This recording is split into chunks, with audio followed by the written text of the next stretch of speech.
All right, welcome everyone. On today's podcast, we have a super cool and unique guest, someone that I'm really excited to speak with. His name is Charlie Swatkins, and he's also known as the Lego Man for his passion and expertise in Legos as an alternative asset class. So Charlie has a project now called Things Arbitrage, which it's a membership site for Amazon FBA beginners and folks who want to learn more about FBA. But he got started with Legos, and he's actually written a massive 34-page guide on buying, selling, and investing in Lego sets, which means he's basically one of the world's top experts on the subject. Today's episode will cover his history with Lego investing and the path he's taken along with his new project, All Things Arbitrage. So I really look forward to talking to him. So Charlie, welcome to the podcast. Thank you very much. It's a pleasure to be here. Thank you so much for having me on. I look forward to hopefully giving everyone some value into the world of what Lego and arbitrage is like in the UK. Awesome. And so you are based in the UK. Whereabouts specifically? So it's just outside of London. I know everyone uses that when they're trying to explain where they're from. But I'm from a little town called Harlow, which is in Essex. I'm not quite sure if anyone would know that, but yeah, there's a couple of TV programs. I think it's called The Only Way is Essex. So yes, everyone from the UK will certainly know where Essex is. We have a fair amount of alternative asset subscribers and listeners who are from the UK. So very cool. Now, before we get started, I've got a super important question that I need to know the answer to. And the question is, have you ever stepped on a Lego with bare feet? That's a very good question. I've done it more times than I wanted to admit. There was one Lego set that I'd done. I think it must have cost me about 110 quid, £110, and it was at Christmas time as well. I remember doing an Amazon FBA shipment, and I was packing it away, and I had so many different Lego sets out on the floor ready to put into a box. And out of every box that I didn't want to step on, that was certainly not the one that I wanted to step on. It was, like I said, £110, and I had to list it as used, and I think I ended up selling it for half the value in the end, just by me stepping on the box. So I wouldn't recommend it. Oh man, I'm sorry to hear that. That's funny though. All right, so let's get into this. So, how did you first get into Lego investing? Take us back. It's a good story and a long story. So I will dive into Lego. Before I get to that point, I'll just explain a little bit of how I got into arbitrage, because then it will lead me nicely into Lego. Okay. So basically, the coronavirus started around certainly in the UK. It was around about March time last year, 2020, and I got placed on furlough. And for those listeners that don't know what furlough is, in the UK, if you're in full-time employment, you basically, rather than getting placed as a redundant member of staff and you lose your job, you get placed on furlough. And you basically had like a free, I think my duration of furlough was 3 months. So I had no work for 3 months of the year. So my commission salary at the time, well, it was heavily commission based. And I realized, well, what can I do now for the next 3 months? I need to do something. So I went on Twitter, and I only ever used Twitter just for perusing purposes, really. I never went on there to look at how to make money, and Twitter's fantastic for that. And I stumbled across a group, without mentioning the group itself. It was a reselling group that started around about March. And I think it was about $60 to start, for a month subscription. And I thought, what's the worst that could happen? And dive straight into it. And within the first month, I think I sold probably about £4,000 or £4,000 worth of stock. Wow. And from there on, sort of roughly around May time 2020, that was when I really started to get into buying Lego heavily, because within the group that I was in, there was, I think the member count at the time was just shy of 300 members, which is a large group when you're thinking of they're nationwide, and the scope to buying a lot of stuff is, I mean, basically as soon as a lead goes into that group, everyone's out trying to find it. So I didn't want to be someone that was reliant on just the leads coming through the group. So I started to look at Lego. Okay. And there was nothing in the UK, apart from a couple of YouTube videos from YouTubers, there was nothing in the UK that really was informative about Lego. How do you buy Lego? What goes into buying and holding it for a specific amount of time? What was the reasons why there was such a big collector's market? And that kind of ignited my interest really in Lego from sort of May onwards. Why Legos though? Like, how did you? Good question.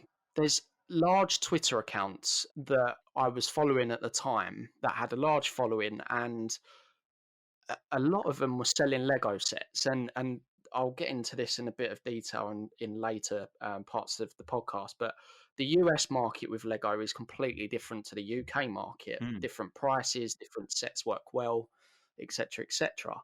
And I was following them, and I thought, well, no one in this group that I'm in is mentioning about Lego. So I'm seeing the guys over in the States are really smashing it. How about I see if I can convert that to somehow work well with the UK market? I started to then dive into it a little bit more deeply. The YouTube videos then turned into me looking at articles, and I ended up joining some Facebook groups that were like free Facebook groups for members that already sell Lego on Amazon. And that kind of, yeah, snowballed into me nearly 12 months later. I mean, I couldn't tell you how much Lego I've got sitting in my spare rooms. That's so cool. Okay, so how quickly were you able to pick this up, right? Like this world of Legos. Obviously you're not just learning a ton, you're actively investing, you're teaching, you're involved in these groups. What kind of time frame are we talking here? Did this kind of happen over 3 months, 6 months? I would probably say it's a slow burner to start with. It's not quick money, and I would say it's more passive money. And I hate using the term passive because everyone uses different meanings of that word, but it really does get to a point where with Lego it becomes very passive. You buy a Lego set when you're in a retailer or online. It gets either delivered to your house or you take it home, you store it, and then it could be stored for 12 to 24 months before you sell it. So I would consider that the true sense of the word passive income, because you're not doing anything after the point you've bought it. So you're storing it away for a long time. It could be 3 to 6 months before you start understanding the different levels of what Lego sets work well, what Lego sets don't, and what kind of Lego sets that you look out for buying at different price points. So I would really say that to give yourself a very good chance of getting started down the Lego road, it's probably 6 months at the very least, where you start to understand it in a lot more depth. So, for those who don't understand the market, which is probably 99% of this audience, what actually gives a Lego set value, right? Like, what makes one Lego set more valuable than another? Sure, good question. So there's a number of reasons, but the biggest reason for me is, and there's other people that might say different, but for me, it's the retirement of a Lego set. So, for those of you that don't know what a retirement is for Lego sets, basically, Lego will release Lego sets for some vary in different time frames when they release them, but usually the time frame between release and retirement is about 12 to 24 months. So Lego will release a Star Wars Lego set, let's just say today, 14th of May, and then in 2 years' time, they will then discontinue it. And then what that does is it enables people like myself and other people that do the same as me. We can then spot the gaps in the market and basically go and buy these Lego sets in two phases: before they're retired and after they're retired. And the reason why that is the biggest anchor for what makes Lego a good alternative asset, in my mind, is that retailers will never stock these Lego sets again. So, take for example, one retailer will have a Star Wars Lego set that was very popular in stores. Once it gets made retired by Lego and it's classified as discontinued, there's a gold rush to be made then. That's when you start to see everyone trying to climb on that Lego set if it's a good Lego set that is. I mean, there's a lot of variances as to what makes a good Lego set. But yeah, I would definitely say the biggest anchor is retirement for a start, because that's when the cutoff point happens and then the aftermarket kicks into place. I think Amazon is a fantastic place to start with Lego because they have such a big Lego collectors market, really. So, especially with retired sets. And you've also got different themes as well, which make or break Lego sets. So, for example, Star Wars. I'm sure everyone is probably aware how big Star Wars is as a franchise or a theme. It plays into so many different demographics. I mean, you could be an older generation that's watched previous Star Wars films, and then you could be a new generation that's watched all the latest films. And what that allows Star Wars to do in the Lego market is it brings such a big scope of interested parties that if you're looking at buying Star Wars sets that are retired, you're playing out to a large demographic. You've got a large audience or customer base to sell to. So yeah, those are a couple of reasons why it makes Lego a good alternative asset class, in my opinion. I think the similarity here is to watches. They go on a run, and when they are retired, the value goes way up for exactly the same reasons. The problem is, or the difference is rather, that with watches you don't really know when a watch is going to end its production run. The companies don't exactly announce this. So do you know when a Lego set is going to be retired? I mean, it looks like it's about what, 2 years on average, 2 to 3 years. Is that kind of a hard and fast rule, or is that variable? Do they announce it?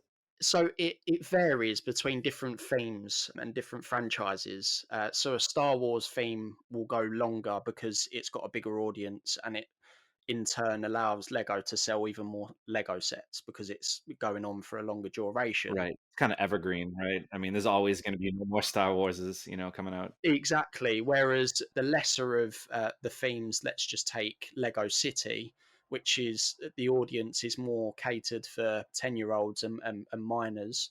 You're rarely going to come across minors that have the money to go out there and pay 100, £200. I mean, there's no 10-year-old on earth, as far as I'm concerned, that's got £200 to just spend on a retired Lego set. Yeah. They won't even have a bank account at that point. Well, they have to go to the bank of mommy and daddy for that one, and hopefully they can make a case. Yes, And yeah. that's it. But just to touch on when Lego retires Lego sets, they don't actually announce it to the public. What they do is they're very cunning in the sense that they will just drop a link onto their website under the retiring soon page, and that's it. That's all they do. They announce it that way, and you have to keep, for those that are buying and selling Lego on a daily basis. It's a ritual that you wake up in the morning and you check early on in the morning because that's when it usually updates, Wow. and that's how you kind of go from there. And then it's a race to see what retailers stock that Lego set, and then that's when the race really starts. So basically, there's a bunch of people like you out there that are checking this website as, with their morning coffee. And then as soon as they see hey, this is going to get retired, it's on to source the product as soon as possible. Is that pretty much it? Yeah, that's it. I mean, I like to think that I've got foresight now. I've been doing it a while. And what I mean by that is rather than me hoping and waiting for this specific Lego set to be retired and be uploaded onto the Lego website, what I tend to do now is I'll go deeper into a lot of other aspects about this, but one main thing is the average duration of a Lego set between it being stocked and then made retired. So, for example, a Star Wars Lego set, and I keep referring to Star Wars because it's an evergreen brand, as you said. They usually go out of retirement round about 24 months. That's what I've kind of seen as the sweet spot. So I use a analytical software called Keeper, and again we'll go into that because it relates into Amazon FBA. Hmm. But this software allows me to look at how long the Lego set has been active and it's been in the retailer shelves, and then it allows me to kind of guess when it's going to be retired. And that's where the foresight really comes in. You're ultimately kind of guessing when it's going to be made retired. And then what you can kind of do is when you see a retailer stocking a specific Lego set approaching its retirement and it's got a sale on, then that's when you start to buy the Lego sets and hold them until it's retired, if that makes sense. Yeah, it does. And we'll definitely get into buying and holding strategies versus quick flips in a bit. But before we get there, I'm just curious, like, I want to know about the sourcing, right? So Hmm. let's say you wake up one morning and there's a announcement that there's a Lego set that's going to be retired. You need to get that in your hands as soon as possible. How are you actually doing that? I mean, is this just a matter of, like, going from store to store and, just stocking up, or are you just hitting the online marketplaces first? Take us through your process of actually sourcing product. Yeah, sure. So ultimately, the Lego website is the holy grail because you're looking on the Lego site for, as I mentioned earlier about the retirement, but more so to understand when Lego are out of stock on their website. It usually means that it's quite a popular brand or quite a popular set that's being stocked. So you can then start to see when Lego go out of stock, that means that the price disparities on other retailers start to rise. How quickly does that happen, though? Does that happen overnight? Does it happen over the course of weeks? Or how much time do you have for that arbitrage? Depending on set, it varies between set. There's a specific Lego set recently that I can't remember the code for what the Lego set is, but it's a very popular. What happened was there was a falling out with a specific actor or actress in the latest Mandalorian series, and the actress was one of the minifigures within this specific set. And it then turned out to be that this set was very sought after because now the actress is no longer going to be in the latest Mandalorian films and the series. So now you start to see that all the collectors, the Star Wars collectors, want that specific set because of that minifigure. So that's where you start to see that when news arrives, it does travel very quickly in the Lego scene. And I'm pretty sure within 24 hours of that news being made about the actress, all of the Lego sets that were stocked across all of the retailers for that specific minifigure was sold out instantly. It goes very quick, and news does travel very fast. So you have to think on your feet as well. And again, foresight is very key because a lot of other people would probably interpret that bit of news as, and don't get me wrong, it is unfortunate. And yeah, you kind of have to play off stuff like that. That's where money is to be made, really. And the price disparity now is that Amazon are stocking it at £90, and I believe that the set itself costs £40. So yeah, at least double the value, and that happened overnight as soon as Lego sold out and all the other retailers sold out. So yeah, news does travel very quick. It's interesting. It makes total sense. It sounds like there's a lot of different ways to understand when, there might be a good buying opportunity. And once you understand the market better, you start to learn, when is a good time to strike on the buy side. That's a very good way of putting it. The people that I teach and within all things arbitrage, I say that the more you do something, the more you're consumed within a certain niche, you start to see gaps within the market that other people wouldn't necessarily see. So I'm a big advocate of niching down, and yeah, but you start to see, as I said, gaps in the market, and you start to capitalize a lot faster and more efficiently. And Lego's one of them, really. I love it. I think it's super cool. So let's talk about the strategies for selling, right? So I think I have a pretty good understanding of, when to buy and how that works. How do you decide when to sell and why to sell? And what are some of the different strategies that you employ? Maybe take us through, what a buy and hold looks like versus a quick flip or an in and out strategy. Definitely. So the buy and hold strategy is what it says. Really, it's as passive as it gets. Ultimately, you're using software to understand when you're going to buy a specific set before it's retired and after it's retired. And this software is Keeper. And again, what it allows you to do is it takes you through different price trends throughout the whole history of the Amazon listing. So for me, it's a very statistical approach with Lego. You're looking at price trends throughout the whole time it's been on there. When the dips happened, when there was a lot of stock, when there was barely any stock, when the price increases. And yeah, when you're buying a Lego set for the buy and hold strategy, you're literally going on to Keeper, identifying certain Lego sets, whatever franchise it may be. You go and buy those Lego sets from retailers, and then ultimately you hold them for a period of time. Now, the biggest question that I get asked a lot is, when is the best time to sell? Now, it's a very ambiguous question, because when is the best time to sell? When you're trying to buy a stock off the stock market, there's only one person in the world that is going to sell that at its very peak, sell the stock and get out at its very peak. And there's only one person that's going to buy it at its very lowest. So I guess that rule remains the same when you're buying a Lego set. Someone's going to lose and someone's going to win, but it's about finding a happy balance. And again, going back to the statistical approach of it, Keeper allows you to have foresight, and also tells you how many people have stock of this said Lego set. And you can kind of say, right, I bought this Lego set for £50. And I know from all of the buying criteria that I use, and I'll go into this in a lot more detail in a second, it's ticked all of my buying criteria. I've bought the set, and I'm basing my judgment on when to sell it at it. Basically reached on the graph, it reached £115 in September 2019. So I know that the price can get to that point. And that is kind of how you come to a decision on when you buy and when you sell. It's very statistical, and you're looking at graphs to make your decisions. It's not kind of putting your finger up in the air and hoping for the best and it reaches your price. It genuinely is very statistical. I love the data-driven approach. So for the audience, Keepa, it's KEEPA.com. And it basically has, it's price history charts for millions of Amazon products, right? So it doesn't just track Legos for everyone. It's Amazon price tracking. And what they do is they not only track prices, but you can also set up alerts. Correct. So when prices drop or when they go out of stock. Now, have you set up those kind of alerts? I have, yes.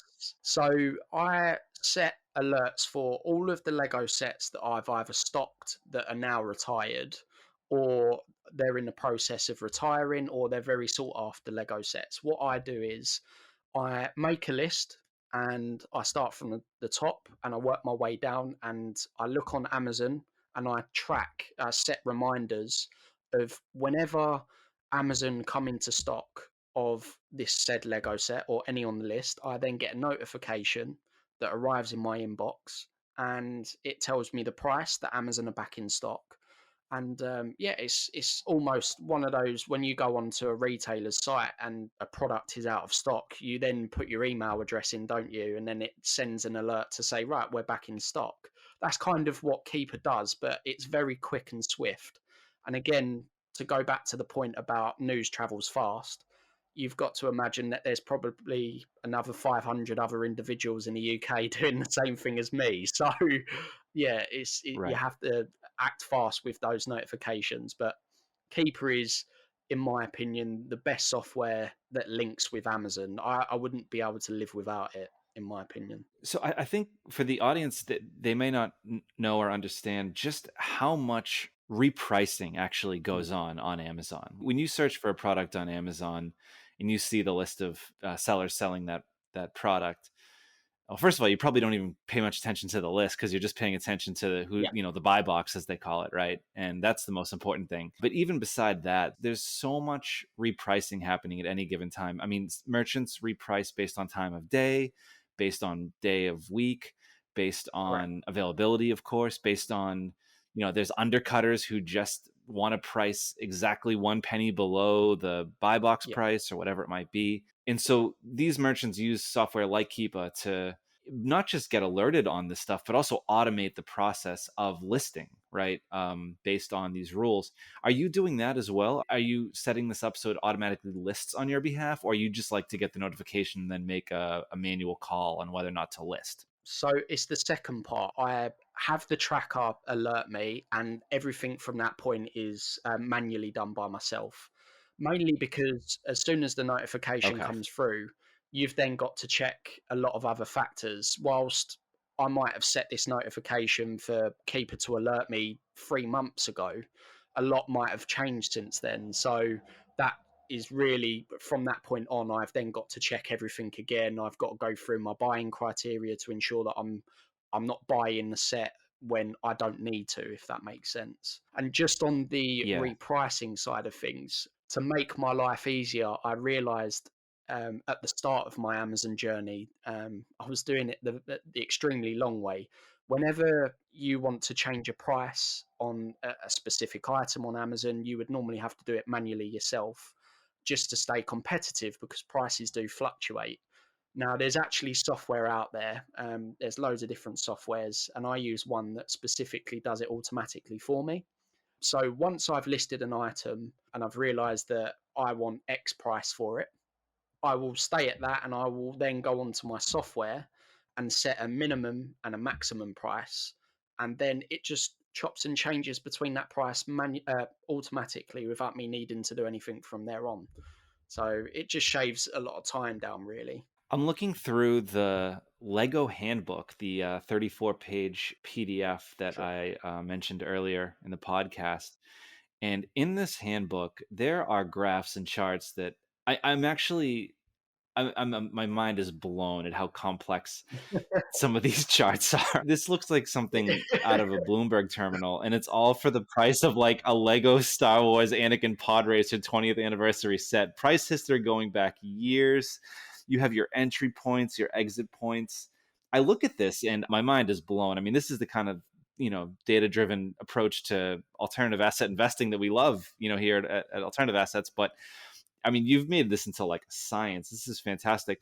So I have to ask you, if you had to kind of, whittle it down to its basics, would you say that Lego investing is kind of like real estate and that you don't make money when you sell, you make money when you buy? Yes, So it's really the buying side of the equation that's the most important. Is that accurate? it is. It's not always about what you sell a Lego set for. Ultimately, that's good when you're converting it into profit, but without actually making good buying decisions and sticking to buying criteria, it doesn't matter because if you don't buy a good Lego set, you're not going to make any profit on it in the first place. So, making these buying decisions based on data and statistics that allows me the cutting edge to get ahead, basically. Yeah, I mean, looking through your Lego guide, I can see how you have an edge over everyone else doing this, and I can see why you've been so successful in it. Thank you. One final question about the Lego side of things before we move to all things arbitrage.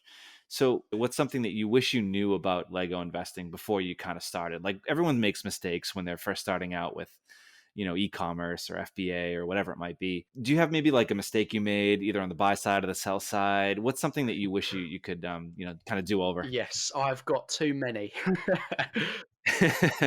I would say my biggest one to start off, if anyone is interested in starting to invest in Lego, buy and sell for profit, one thing that I would make abundantly clear is stay away from new Lego sets that have just been released.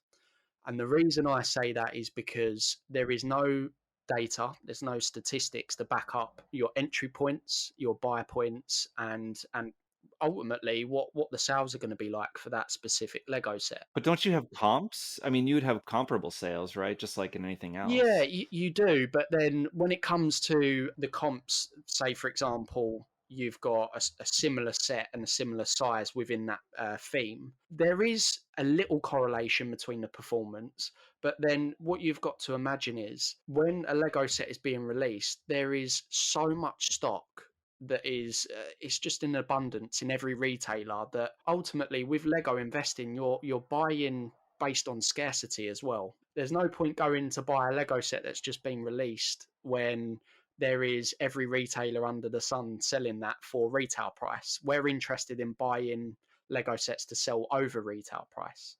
So that's where I tend to steer my customers and steer the people that I teach about investing into Lego always to look at the end phase, the retirement phase, more so than buying new Lego sets. So that's one that I would like to mention. And another that I've been caught out recently with is don't sell too early in the retirement phase because everyone needs cash flow. And when Lego, the buy and hold strategy is very passive, it comes with cash flow sometimes being a little weaker than other business models. So for me, I've realized that you've got to make a decision early on that once you buy a Lego set, you've kind of, in essence, lost that money for the next 18 months until you actually redeem it and you sell it. I was going to ask, how long do you hold on to them for typically? Is it, you said about 18 months? Yeah, so you would look to normally sell between, well, there is sweet spots with different themes, but you sort of, your entry point and your sale point is made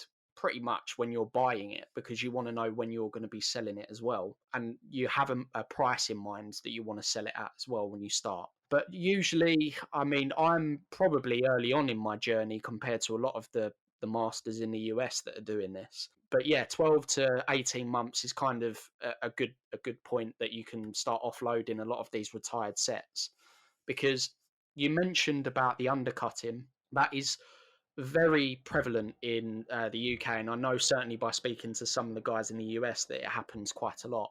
And the way that you move past undercutting is, the longer that you hold a Lego set, that's where supply and demand comes into it. Because if you're in it for the long haul and you've got a Lego set that you know is popular right now, but it's not at the price that you want because of the abundance of stock, the longer you hold it, the more the price increases to the point that you want to sell it at. So it's quite a simple maths equation, really. The longer you hold it, the more money you get for Lego sets.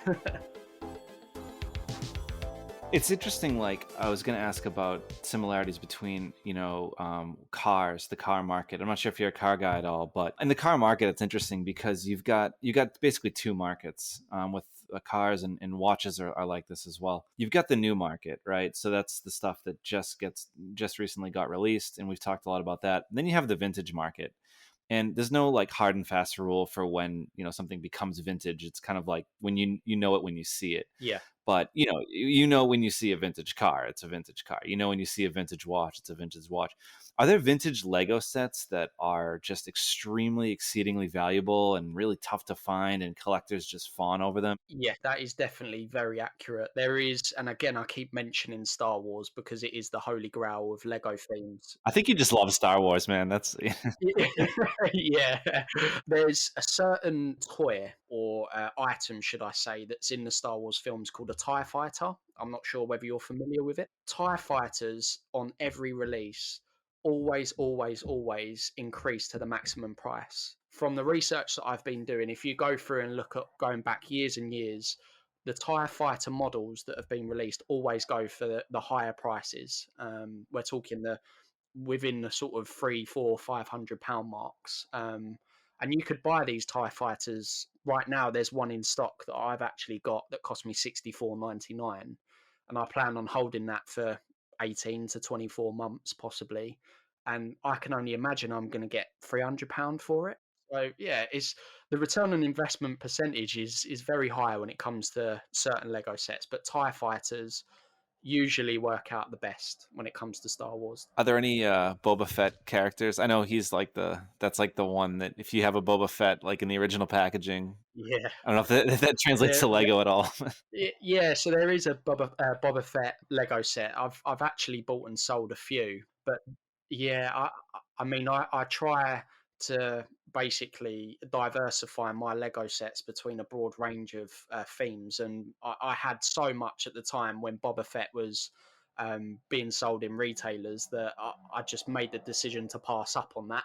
Last Lego question before we move to all things arbitrage. What's the least valuable Lego sets and why? Yes, the least valuable Lego sets, and I mentioned one of the themes earlier, which was Lego City, and predominantly the reason why it's the least valuable is because the audience is basically young people, and with that comes young people don't tend to have bank balances, do they? That could have readily available to go and buy these Lego sets. And with Lego City, it's quite interesting because the average time between it being released and going into retailers and it being retired is very short, because, and I mean this in a non-disrespectful way to young children, but the attention span is very low, isn't it? So they always want the latest, newest things, the newest shiny things, and that's why Lego city sets are constantly replenished with different models. And I've definitely noticed that there's not really a big market. Certainly in the UK, I don't know about any other nations' markets, but yeah, the UK doesn't have a very good one for Lego City. Very interesting. All right. So let's talk about All Things Arbitrage. So you have another project called All Things Arbitrage, or ATA. Tell us a little bit about that. How did you migrate from Legos to, FBA to All Things Arbitrage? Sure. It's a funny story because where All Things Arbitrage is now, I would never have imagined where it is now from when I started it on December 31st. Because I was in another reselling group that I was kind of helping out with Lego leads. And everyone was kind of asking me questions about what Lego sets to buy. And they were always sending me walls. When they were in retailers, they would just basically take a photo of a wall of Lego and they would send it to me and say which ones are good and which ones are not. So you're a Lego consultant, is what you're saying. Yes, basically at that point. So what I wanted to do was, rather than waste everyone's time, because I've got things to do, I wanted to make sure that I was giving everyone my fullest attention. So I realized in order to do that, I needed to be better in the way that I format these leads. And on December 31st, I decided to step away from the a group that I was in, the reselling group, and start up my own one called All Things Lego.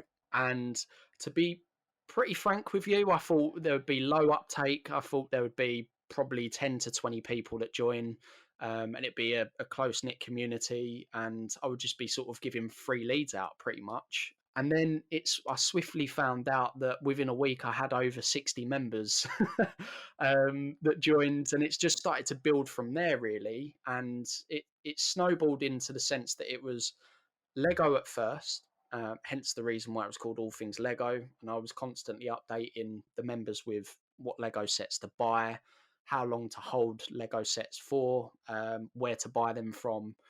And then, yeah, I kind of ended up meeting Ben Wright. His name's Arb King on Twitter. So you partnered with this guy Ben, and he goes by he's known as the Arb King. Yes. So you guys had kind of met each other through this group, is that correct? Yeah, so we've known each other now. As we both started the same week, going back to April 2020. He was still in full-time employment, but he had to work from home because of COVID, and he wanted something to get his teeth stuck into, and I got placed on furlough. So we both joined this group initially, and yeah, we started speaking to each other and really enjoyed speaking to each other about just everything to do with reselling, really. And I believe sort of 8 months later, yeah, we kind of agreed to do a partnership. It took a while to get started because we both had different projects going on at the same time. But we recently basically partnered up and launched All Things Arbitrage. And yeah, that it kind of all snowballed from December 31st and didn't really think that there was going to be much uptake to now we've got just shy of 300 members. And the premise of the group itself is, in my opinion, it's an educational service. We set it up, or I certainly set up All Things Lego to help people make their life easier when it comes to investing in Lego. But now we've got All Things Arbitrage, and it's a broader scope of products that we're buying and selling. It really is an educational service in the true sense of the word, because we don't want it to just be we send out leads, and then everyone jumps on the same lead and then they go out, buy it and sell it, because then it's just a race to the bottom kind of thing. We want to teach people how to do what myself and Ben do. So that's kind of what we wanted when we set up the group, All Things Arbitrage. This is so cool. I love it. I love it because, well, first of all, it's just a great story. And second, it's actually a lot of parallels to alternative assets, because this is basically what Wyatt and I did. I'm not sure if you're familiar, but that's a big part of our story as well. I had the alternative assets newsletter, and Wyatt had his fractional arbitrage newsletter, which was just phenomenal writing on fractional investment opportunities. And we basically just kind of met, and we were fans of each other's work, and we decided to join forces and create a whole new paid offering and a whole new product together. So I think it's awesome. I love it. It's very similar to our story, and it's super cool to see. So you guys are in business now together. You've got, you said, 300 paying members. That's fantastic. Yes, it is. It's crazy to think that it's taken just over 5 months to get to this point. Great job. So what kind of products do you guys source? I mean, you're well beyond Legos at this point. What are you guys into? What are you buying? What are you selling? So you've got two different senses of arbitrage. You've got online arbitrage, which is kind of where I like to put my specialty to, and then you've got retail arbitrage on the other side of things. And we try and put leads as much as we can whenever we find out that there's a profitable lead. We put it into the group, and what these leads consist of, it could be a swimming pool, it could be a chimney slash like fire basket type thing. Then obviously we've got large bits of Lego that takes up quite a lot of the group itself. Yeah, it could range with every different trend that happens throughout the year. Like for example, during January time, everyone wants to get fit, don't they? They want to go back to the gym, so we were selling weights and fitness equipment.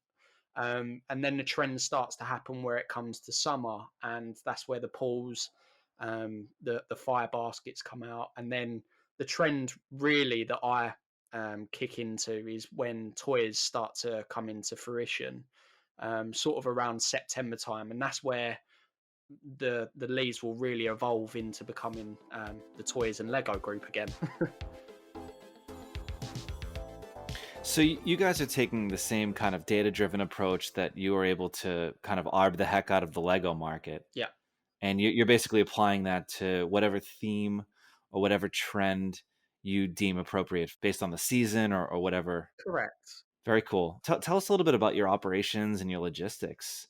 Do you guys have a warehouse? How quickly are you moving inventory? And also, how do you and Ben kind of split the operations? I'm always fascinated by that dynamic. Sure. So Ben's side of things, I'll probably end up butchering this. Forgive me, Ben. But so I'll speak about Ben's side of things because he's scaled incredibly in a short space of time. I think he done just shy of £60,000, I believe, in March of this year.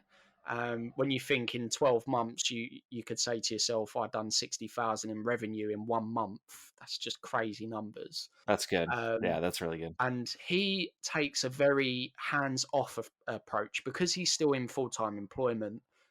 It's a bit trickier for him to fulfill the orders himself, so he actually employs all of his stock goes to a prep center, or he ships it into Amazon FBA. So once he does his sourcing for the day, he looks at items that he wants to buy, and again, referring back to Keeper, it's a very data driven way of looking at things. Once he's decided from the data that he's going to buy it, he will then get it shipped to the prep center, and then he doesn't have to do anything from there on. And don't get me wrong, that price is at a premium because you're asking someone else to take on the time and allocating resources to ship your items. So that's how he's been able to scale at such a quick pace, because his hands-off approach is, well, the only thing that I'm going to do is source the products and then let someone else do it at a small premium. Whereas myself, stupidly or not, I'm very hands-on. I like to stay in control of things because it gives me an understanding of my business. It's in its broad scale, and sometimes I go through stages where I'm manually sourcing in retail stores, or I'm doing online sourcing to look at the best deals online. I will then, if I buy it online, get it shipped to my house, and potentially my house, you could call it a warehouse at this moment in time. Yeah, it looks like it might as well be a warehouse, I'm guessing, right? Yeah, Just it might as well be. boxes everywhere and So yeah, and then I take on the phase where I either store it in my house. I really do need to get a warehouse now. I'm at that phase where I do need to get a warehouse, invest in one, because, like I said earlier, it's getting beyond a joke. My missus would kill me if she really knew the how much we've got in stock. Oh man, I've been there, believe me. Yeah, but it's good. I like to take on the hands-on approach, but then you're obviously you're stuck with time. You're having to try and make you free up your time to then ship the items out yourself. So I'm now at the Yeah. stage where I probably need a prep center or a warehouse. Well, I mean, that's the great thing about FBA, right? I mean, you guys are obviously huge FBA boosters. I've read everything you guys have been writing about it, and it seems to be a huge part of your operations. Why have any physical inventory on hand, right? Like, why not just go full FBA? Honestly. Yeah, correct.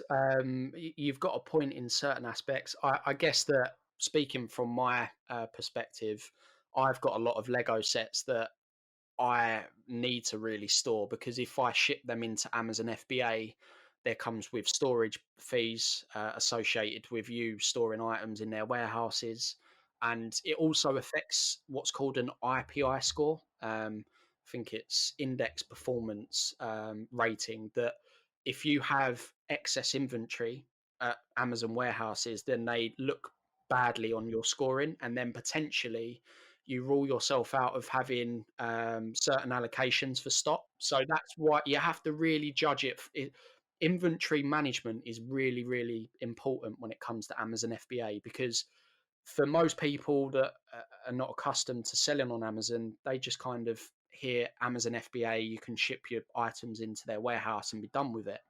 That's not necessarily the case, because if you imagine every seller done the same thing, Amazon would have full warehouses where they wouldn't know what to do. So they have to kind of set scorings in place to manage, or best manage, their way of utilizing storage space. So yeah, that's to answer your question about shipping everything into Amazon. I wouldn't be able to, because I've got so much Lego stock that I'm holding for a long period of time. Yeah, interesting. And I mean, you're absolutely right. You're not getting charged anything to hold it in your place. So why change that? Also, there's probably some risk about getting a little bit damaged here. When you're shipping to an FBA distribution center, the people that are receiving it don't have the same level of care and attention as you clearly have for these sets. So there's some risk there. It's interesting dynamics for sure. Very cool. So you guys are growing this FBA business. You're using data. You're splitting the duties. It sounds awesome. I mean, I love these kind of stories. So, have you guys thought of kind of like what your end goal is? Or are you looking to kind of just ride this thing while you can? Do you have an exit plan, or are you guys not thinking that far ahead just yet? My exit plan before I spoke to Ben, before our partnership started, was always to do private label. Private Interesting. label, for those that don't know, is basically you're buying specific items that you've researched that perform well on Amazon, and you basically create a brand and stick that brand and apply it for your own business. So you could go to the likes of China or any manufacturing country and go and buy boatloads of stock and rebrand it under a specific branding that you've chosen, and you've got your own business. And there's, as you mentioned, Stefan, there's so many people doing that. I think this Frasio company are buying private label companies that are operating on Amazon, and that's kind of where I see my journey going ultimately, because whilst Amazon has been so good to me and allowed me to leave my previous employment and now work full time on this, I see that private label is the next step in my journey, because until until I do private label, I don't necessarily have a brand, if that makes sense. Yeah, it does.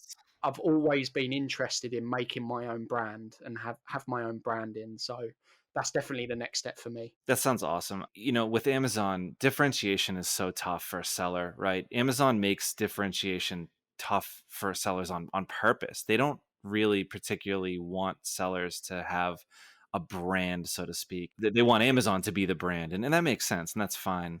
But one way around that is the private label route for sure. That's definitely one way to build a brand, command a little bit higher of a price point, or at least not kind of face that same race to the bottom that so many other Amazon sellers find themselves in.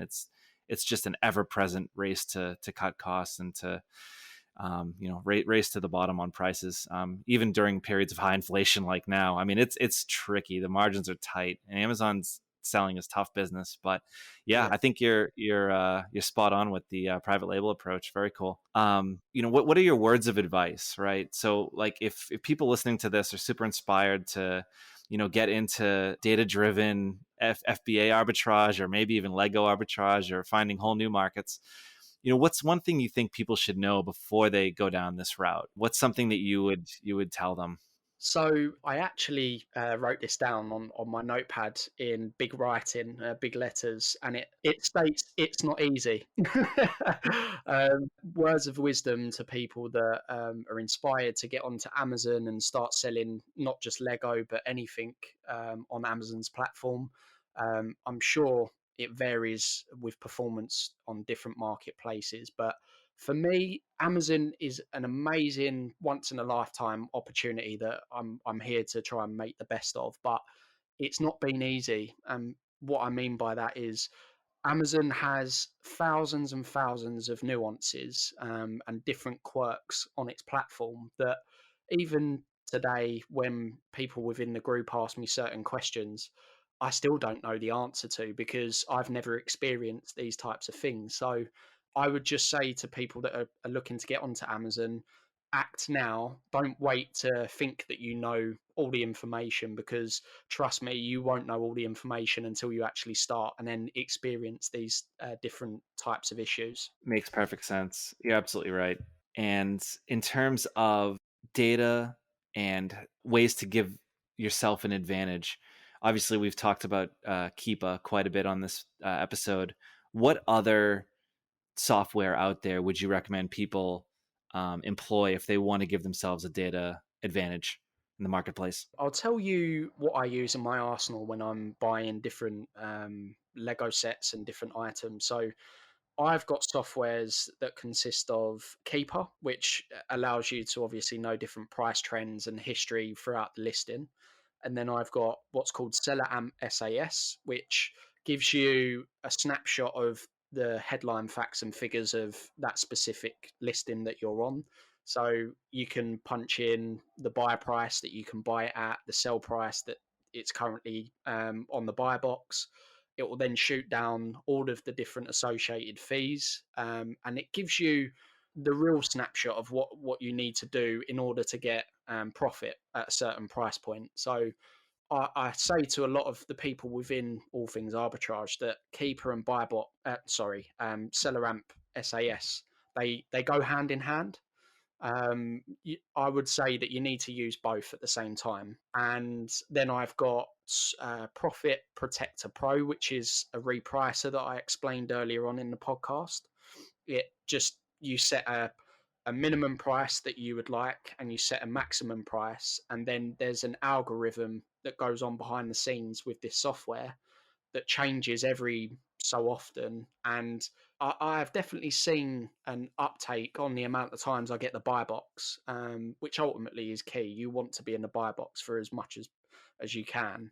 I think a stupid stat that I heard was 80. I think it was 80% of all sales go through the buy box on Amazon. I'm surprised it's that low. I mean, I would say it would have said like 95%. Yeah. Yeah, I mean, for those who don't know, like the buy box is basically like when you buy something on Amazon, just you click buy now, like in the upper right, like the big button. That's what we call the buy box. Now, you don't have to click that button. You can fish through the 3,000 sellers that are offering different permutations of that product for slightly different prices. But yeah, I mean, if you're saying 85%, suffice to say that most sales on Amazon are definitely people who just click, yeah. buy this And now. there's definitely a clear correlation between when there is no buy box and it's being suppressed on a certain listing that you'll see a reduction in the amount of sales because I mean, this day and age, people just want the decision to be made for them. So if a buy box is there and it says add to cart, they're going to do it. If it's not, then it's another thing that they've got to make. But one thing before I go that I think that the listeners might find funny is before I signed up to sell on Amazon, it blew my mind because I actually thought that anything that I bought throughout the whole time Amazon has existed, and I've had an account. Always thought it was Amazon that was selling the product. As we're explaining now, there's thousands and thousands of third-party resellers. So I never knew that until I started to look into it. Yeah, it's fascinating. So just looking this up right now, so 50% of all sales on Amazon marketplaces come from third-party sellers. 50%, half. That's tremendous. That's huge. And there's just millions and millions of Amazon sellers out there. Competition is rough, but one way to get ahead is to have the data, understand markets, and understand when to buy and when and how to sell. So with that said, I love your guys' approach. I think you have an awesome story. Charlie, you've carved out a super cool niche, and I wish you and Ben the best of luck going forward. Thanks for coming on the podcast. Thank you so much for having me. Hopefully the listeners got some value out of it. I'm sure they did. Thanks again, bud. Take care. Thanks for tuning in. We sure hope you enjoyed this episode. And if you did, please be sure to subscribe and give us a nice review for this podcast. It means a lot. And remember, you can find a transcription of this episode, along with all past issues of our weekly newsletter, at our website, alternativeassets.club. See you next time.